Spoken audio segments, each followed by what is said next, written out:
নমস্কার বন্ধুরা, শান্তি রান্নাঘরে সবাইকে স্বাগত। আজকে চলে এসেছি আবারও একটি সুস্বাদু রেসিপির সঙ্গে।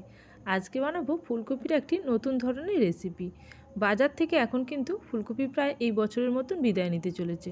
তবে এই ফুলকপি এই সময় আর খেতে ভালো না লাগলেও এইভাবে যদি আপনারা বানিয়ে খান তাহলে নিশ্চয়ই আশা করছি আপনাদের ভালো লাগবে। চলুন তাহলে দেখে নিই এই নতুন ধরনের ফুলকপি কীরকম বানাচ্ছি। প্রথমে আমি একটি ফুলকপি নিয়েছি। ফুলকপিটা কিন্তু অবশ্যই একটু ভালো এবং ফ্রেশ হতে হবে। দেখুন এই ফুলকপিটা আমি একেবারে ফ্রেশ নিয়েছি। আর এই ফুলকপি দিয়ে আমি প্রথমেই কেটে নিচ্ছি ফুলকপিটাকে একটা ছুরির সাহায্যে, এবং তারপরে এটাকে কিছুক্ষণ লবণ জলে ডুবিয়ে রাখবো যাতে ফুলকপির যে কোনো রকম পোকামাকড় থাকলে বেরিয়ে আসবে। গরম জলে একটু বেশি পরিমাণে লবণ দিয়ে কিন্তু ভিজিয়ে রাখতে হবে।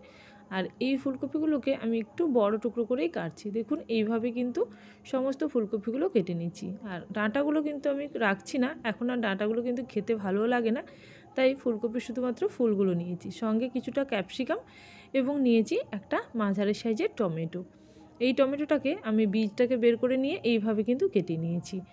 এবার আমি এই ফুলকপিটাকে ভালো করে ধুয়ে পরিষ্কার করে নিয়েছিলাম, তার মধ্যে গরম জল এবং লবণ দিয়ে বেশ কিছুক্ষণ ডুবিয়ে রেখে দেবো। আর ততক্ষণে আমি কিছু মশলা রেডি করব। এই রান্নার জন্য আমি প্রথমেই নিয়ে নিচ্ছি কিছুটা মটরশুঁটি। এই রান্নাতে মটরশুঁটি অবশ্যই দিতে হবে। আর সঙ্গে কিছুটা নিয়েছি আমন্ড পেস্ট, আর সঙ্গে অল্প দই। অবশ্যই দইটা দিতে হবে। এখানে টক দইয়ের মধ্যে অল্প চিনি দিয়ে এবং লবণ দিয়ে ভালো করে ফেটিয়ে রেখে দিলাম। এটা আমি একেবারে শেষে ইউজ করব, তাই আগে থেকেই কিন্তু ফেটিয়ে রেখে দিলাম। এবার কড়াইয়ের মধ্যে পরিমাণ মতো তেল দিচ্ছি।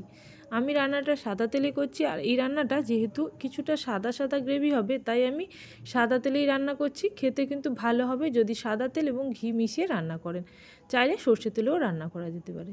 প্রথমে আমি ক্যাপসিকামগুলোকে হালকা ভেজে তুলে নিচ্ছি। বেশি ভাজবো না, বেশি ভাজলে কিন্তু ক্যাপসিকামটা একেবারে টেস্ট আসবে না, তাই আমি একটু ক্রাঞ্চি রেখে ভেজে নিলাম। এবার আমি ফুলকপিটা ভেজে নিচ্ছি। ফুলকপি আমি আগে কিছুটা গরম জলে ভিজিয়ে রেখেছিলাম, তারপরে ভালো করে ধুয়ে পরিষ্কার করে নিয়েছি যাতে পোকামাকড় কিছু থাকলে বেরিয়ে যায়। যেহেতু বছরের শেষের ফুলকপি, তাই এই সময় কিন্তু একটু বেশি পরিমাণে পোকামাকড়ই থাকে, তাই ভালো করে পরিষ্কার করে নিয়ে এরপরে আমি তেলের মধ্যে অল্প হলুদ দিয়ে এটাকে নেড়েচেড়ে ভেজে নিচ্ছি। যেহেতু বেশ কিছুক্ষণ লবণের মধ্যে ডোবানো ছিল, তাই এখন আমি আর লবণ দিচ্ছি না। চাইলে আপনারা অল্প পরিমাণে একেবারেই লবণ দিতে পারেন। এখন ফুলকপিটা দেখুন এইভাবে গোল্ডেন ব্রাউন কালার আসা পর্যন্ত ভেজে নিয়েছি। এরপরে আমি দিচ্ছি মটরশুঁটি এবং সঙ্গে টমেটো। যেহেতু টমেটো এবং মটরশুঁটিটা যাতে গলে না যায়, সেই জন্যই কিন্তু আমি একেবারে ভাজার শেষ পর্যায়ে দিলাম। একটু হালকা করে ভেজে নেব, এই পর্যায়ে অল্প লবণ দিলাম। এবার একসঙ্গে সমস্ত সবজিগুলো ভেজে নিচ্ছি। ভাজা হয়ে গেলে এবার একটি প্লেটের মধ্যে তেল ঝরিয়ে তুলে রাখবো। আর যে তেল আছে এই তেলের মধ্যে বাকি রান্নাটা করব এবং অল্প ঘি মেশাবো। এখানে পেঁয়াজ কুচি রেডি করেছি, এই চপারের মধ্যে আমি রেডি করে নিয়েছি একেবারে মিহি কুচি। সঙ্গে আদা রসুনের পেস্ট নিয়েছি 1 টিস্পুন করে, সঙ্গে 2টো কাঁচা লঙ্কা নিয়েছি। এবার ওই অল্প পরিমাণে তেলের মধ্যে দিয়ে দিলাম অল্প পরিমাণে ঘি। এবার ঘিটাকে মেল্ট করে নেব এবং গোটা গরম মশলা ফোড়ন হিসেবে দেব। অবশ্যই এই রান্নাতে গোটা গরম মশলা ফোড়ন হিসাবে দিতে হবে, তাহলেই টেস্টটা আরও ভালো আসবে। এইভাবে রান্না করে একবার দেখুন, খেতে কিন্তু দুর্দান্ত হয়। রুটি, পরোটা কিংবা ফ্রাইড রাইস কিংবা ভাত সব কিছুর সঙ্গেই কিন্তু ভালো লাগবে। রাতের ডিনারে এই রেসিপি বানিয়ে ফেলে সবাই কিন্তু চেটেপুটে খাবে। এখন আমি যে পেঁয়াজটা কেটে রেখেছিলাম সেই পেঁয়াজটা তেলের মধ্যে দিয়ে ভালো করে এইভাবে ভেজে নেব কিছুটা নরম হওয়া পর্যন্ত। কালার যখন চেঞ্জ হয়ে আসবে তখন আমি এর মধ্যে আদা রসুন পেস্ট অ্যাড করে দিচ্ছি। পেঁয়াজের মধ্যে আদা রসুন পেস্ট দিয়ে যদি পেস্টটাকে ভালো করে ভাজা হয়, তাহলে কিন্তু পেঁয়াজটাও কিন্তু গলতে সাহায্য করবে এবং মশলাটা খুব ভালো করে কষানো হবে। এইভাবে কিন্তু অল্প আদা এবং অল্প রসুন দিচ্ছি। আমি এখানে গোটা ফুলকপিটা ইউজ করছি না, অল্প রেখে দিয়েছি, তাই আপনারা পরিমাপটা একটু বুঝে দেবেন। এখানে অল্প দিলাম কাশ্মীরি রেড চিলি পাউডার। এরপরে মশলাটাকে খুব ভালো করে কষিয়ে নিচ্ছি। মশলাটা যত ভালো করে কষানো হবে ততই কিন্তু রান্নার টেস্ট ভালো হবে, তাই গ্যাসের ফ্লেম স্লো করে অল্প অল্প জল দিয়ে মশলাটাকে কষিয়ে নিচ্ছি। যদি তেলের পরিমাণ বেশি থাকে সেক্ষেত্রে জলের প্রয়োজন হয় না, তবে এখানে যেহেতু অল্প তেল দিয়েছি তাই আমি খুব ভালো করে মশলাটাকে কষাচ্ছি অল্প অল্প জল দিয়ে। এইভাবে আমি 2বার মতন জল দিয়ে মশলাটাকে ভালো করে কষিয়ে একেবারে কিন্তু নরম করে নেব যাতে পেঁয়াজটা গলতে থাকে। এখন পেঁয়াজটা খুব ভালো করে গলে গেছে। এবার আমি দিয়ে দিলাম আমন্ড পেস্ট। এখানে আমি কাজুর বদলে আমন্ড ব্যবহার করছি, আপনারা চাইলে আমন্ডের বদলে কাজুও দিতে পারেন, আর না চাইলে পোস্তও দিতে পারেন। এখন দেখুন খুব ভালো করে এটাকে এইভাবে কষিয়ে নিচ্ছি।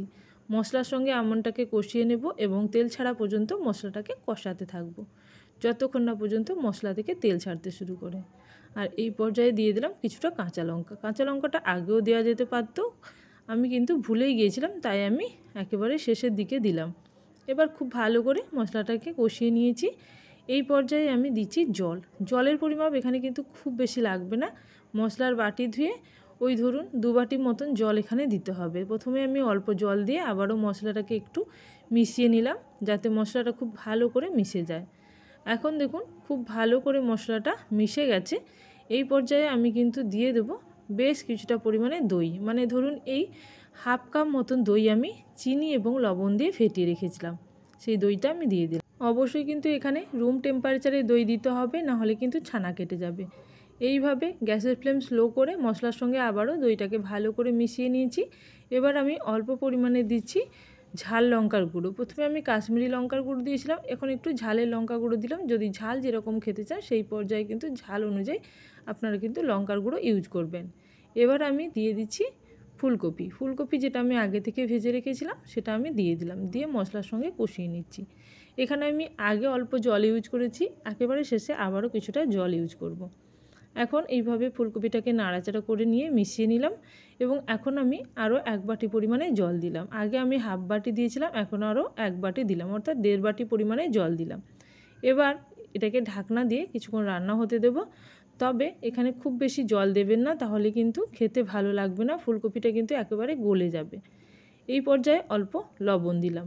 এবার রান্নাটাকে ফুটতে দেব এবং গ্যাসের ফ্লেম স্লো করে আবারও ঢাকনা দিয়ে আমি 10 মিনিট মতন রান্না করে নেব।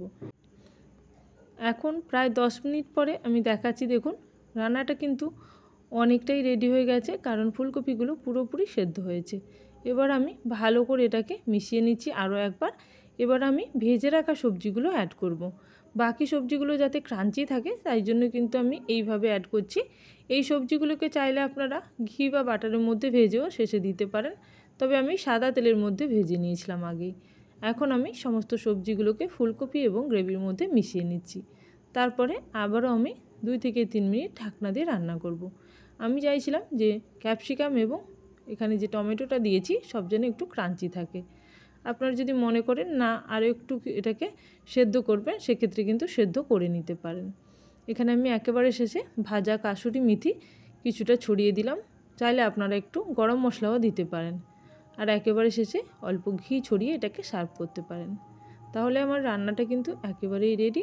দেখুন এই রকম হয়েছে। হালকা পাতলা যদি রান্না খেতে চান এবং সুস্বাদু খেতে চান তাহলে এইভাবে বানিয়ে নিন। ফুলকপি এইভাবে বানালে খেতে কিন্তু খুবই দুর্দান্ত হয়। তাহলে বন্ধুরা, রেসিপি ভালো লেগে থাকলে অবশ্যই কমেন্ট সেকশানে জানাবেন। আর যারা এখনও পর্যন্ত চ্যানেলটিকে সাবস্ক্রাইব করেননি, অবশ্যই চ্যানেলটিকে সাবস্ক্রাইব করে নিয়ে পাশে থাকা বেল নোটিফিকেশানে ক্লিক করে রাখবেন, যাতে আমার চ্যানেলে নতুন রেসিপি আসার সঙ্গে সঙ্গে আপনাদের কাছে সবার আগে নোটিফিকেশান পৌঁছে যায়। তাহলে আজকের জন্য এই পর্যন্ত, আবারও চলে আসবো নতুন কোনো রেসিপির সঙ্গে। ততক্ষণের জন্য সবাই ভালো থাকবেন, সুস্থ থাকবেন। Thank you for watching my video.